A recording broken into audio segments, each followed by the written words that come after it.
आज का लेके आ गया हूँ मैं 48 लॉ ऑफ पावर का चैप्टर नंबर 2।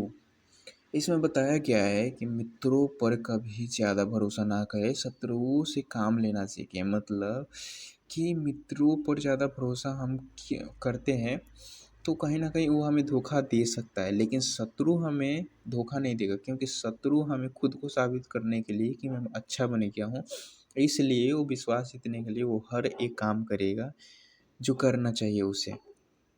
मित्रों से सावधान हमेशा रहना चाहिए। मित्र जो होते हैं ना, दोस्त, वो जल्दी ईर्ष्या करने लग जाते हैं, इसलिए कभी कभी वो जल्दी धोखा भी दे सकते हैं। इसके बजाय शत्रु शत्रु मित्र के जैसा हो जाता है।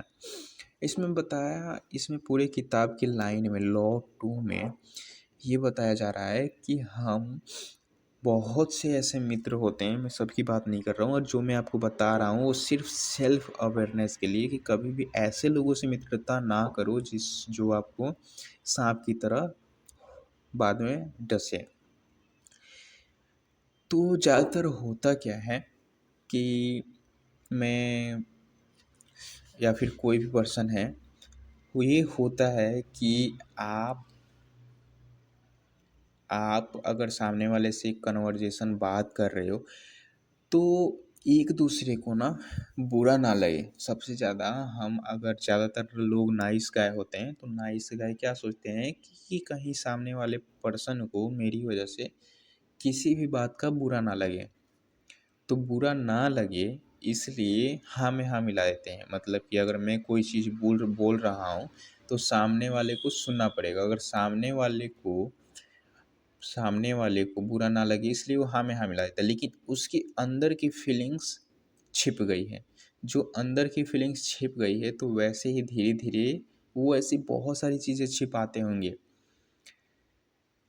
अपनी अंदर की जो फीलिंग्स हर किसी ना, मान लो फॉर एग्जांपल कि अगर मैं किसी से बात कर रहा हूँ तो मुझे मतलब ना बहस मुझे जीतना नहीं है, सामने वाले को अच्छा फ़ील कराने के लिए ठीक है, हाँ, हाँ, ओके।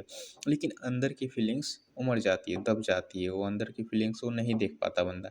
लेकिन वो अंदर ही अंदर ना एक को ज़हर की तरह ना इकट्ठा होता रहता है। अब ये नज़र कब आएगा?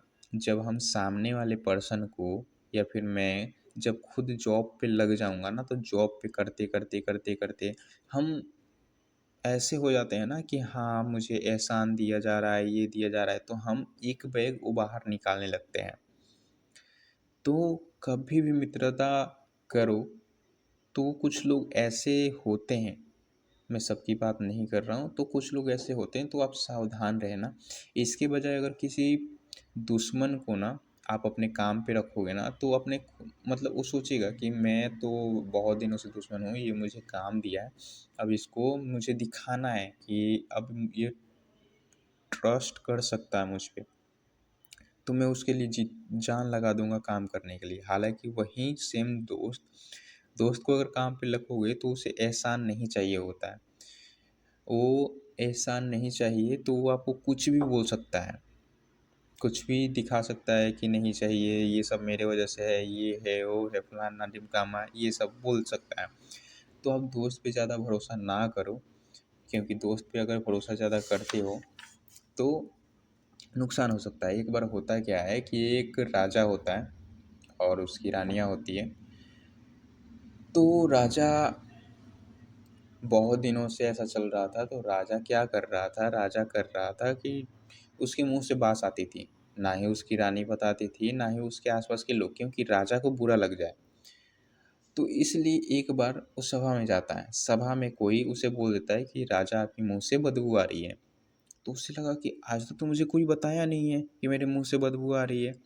फिर उसने रानी से जाके पूछा कि मेरे मुँह से बदबू आ रही है, आपने आज तक क्यों नहीं बताया है?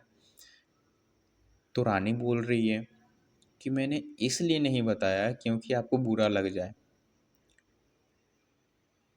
तो समझ रहे हो आप, हम सारे लोगों के बीच में, दोस्ती के बीच में कहीं न कहीं किसी न किसी मतलब से हम लोग जुड़े होते हैं। तो हम इसलिए अपनी फीलिंग्स छुपा लेते हैं, इसलिए अपनी ईर्ष्या छुपा लेते हैं कि कहीं न कहीं मेरी वजह से उसको बुरा ना लग जाए। तो ये बुरा ना लग जाए ना, तो थोड़ा संभल के रखना, क्योंकि ये फीलिंग्स छुपते-छुपते ना बहुत बड़ी हो जाती है। शत्रुओं की मौजूदगी में विचलित या दुखी ना हो मत होना कभी भी। आप मित्र के बजाय शत्रु को बेहतर स्थिति में होते हैं, तो आप उनको रख सकते हो। इसके बजाय अगर मैं एक लाइन में बताऊँ तो